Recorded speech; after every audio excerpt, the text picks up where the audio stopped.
Diyos kahit isa dito sa mundo. Si Diyos lang ang naging the best. Hindi siya nagsisi, hindi siya nagungko. Kahit mayroon pansubok, dahil alam ng Diyos, ay hiram lang sa akin, pinahawak lang sa akin, pagsamantala lang.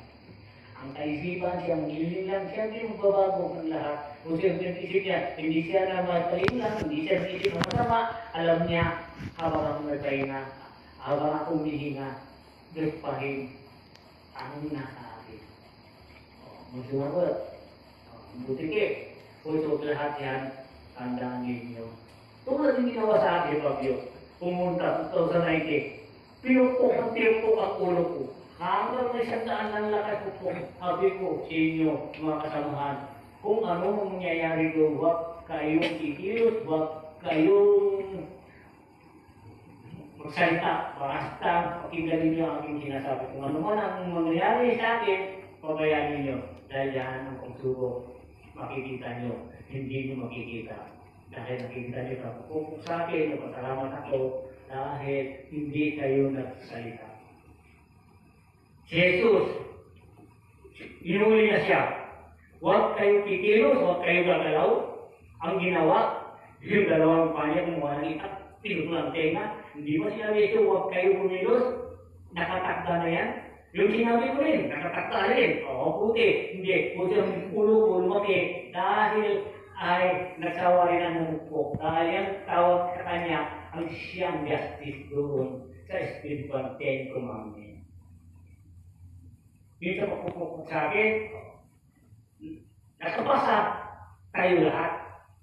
Oo, nasa pamali ang bawat isa sa inyo, pati ako, di ako nakapasa. Ha? Tama po. Ano sinabi eh? Oo, ha? Anong tingin sa akin, kawawa ko? Hindi ako kawawa.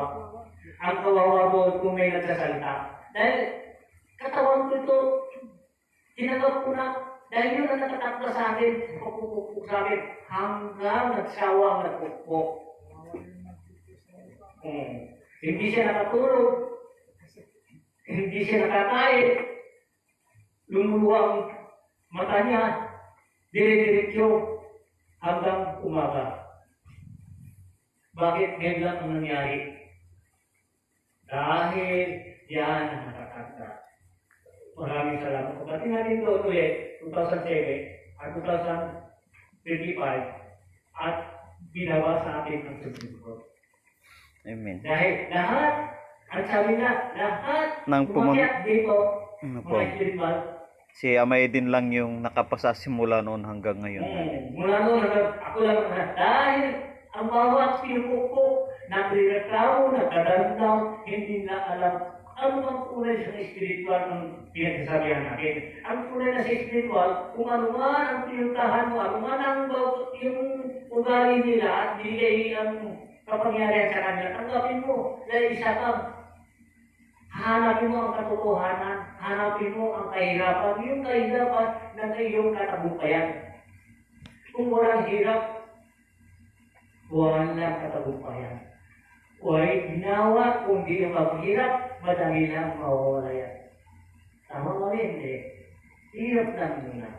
Puso maraming bagay, tulad si tatay, namatayan siya ng isang anak, isang spiritual siya, nagdamdam siya, hindi na siya nagamot, ang lahat yan, ano ba ang nangyari? Dahil binigay lang sa kanya, ganyan, lagunting dahil yung mapwede bang palitan yan kahit 10 anak, basta magpatutok ka lang sa aking anak. Dahil lahat siya tiram ng wala dito permanente pamilya dito sa lupa. Ang tunay natin pamilya sa langit. Dito tayo, pamilya tayo, magtitignan natin bawat isa natin. Pag alis na sa katawan natin, wala na ako rin ako, hindi ko na kayo pamilya, iba ng mundo ko. Kayo mismo ang naiwan, kayo rin mga pamilya. Bilang araw, bilang taon, makalimutan mo na ako dahil mawala na ako sa isipan ninyo. Amen? Amen. Tama ba hindi? Tama po, Ama. Puso, tandaan ninyo kung ano man ang bagay tulad ng batay, huwag kayo maging magdamdam, huwag kayo magtampo. Sabihin mo, Lord, kung yan ang daan para kabutihan ng tao ginawa ninyo, at kami ay tanggap namin dahil kung hindi sa inyo, wala pa rin kami dito sa mundo. Amen.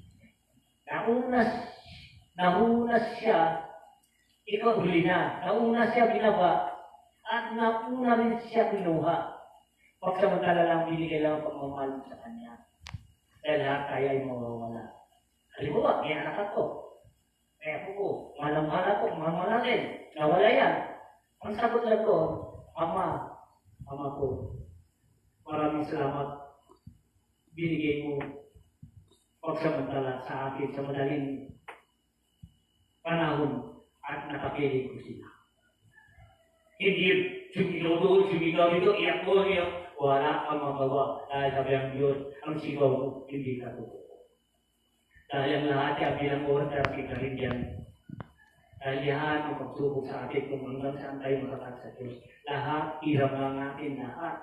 Ang bawat isa kasama natin, pamilya natin, pati sarili natin, hirap lang sa Diyos ang buhay natin. Amen. Iba na naman yung nag-usap natin. Tungkol pagsisisi. Kung tayo ay magsisi at tayo ay hindi nagsisi. Kung so, lahat ang may mangyari sa atin, padyusin na lang Diyos na ang gaganti at ang Diyos din ang kapalit ng lahat. Dahil siya ang Diyos, maraming paraan gagawa siya para sa kabutihan ng lahat. Amen. Wow! Tawa kayo dyan ha? Ay, kumain kayo. Ayan! Seryoso na na. Diba? Tama ko eh. Tumayin siya, no? Matanda, no? Yung tungkol sa kunyong ko lang, dinasang kayo nito, no? Natural lang yan. Masakit. Ang kulangan sa atin, Lord, magpasalamat alas tayo, Lord. Kung kinuha mong anak ko, Lord, maraming salamat. Binabali niyo sa iksi ng panahon.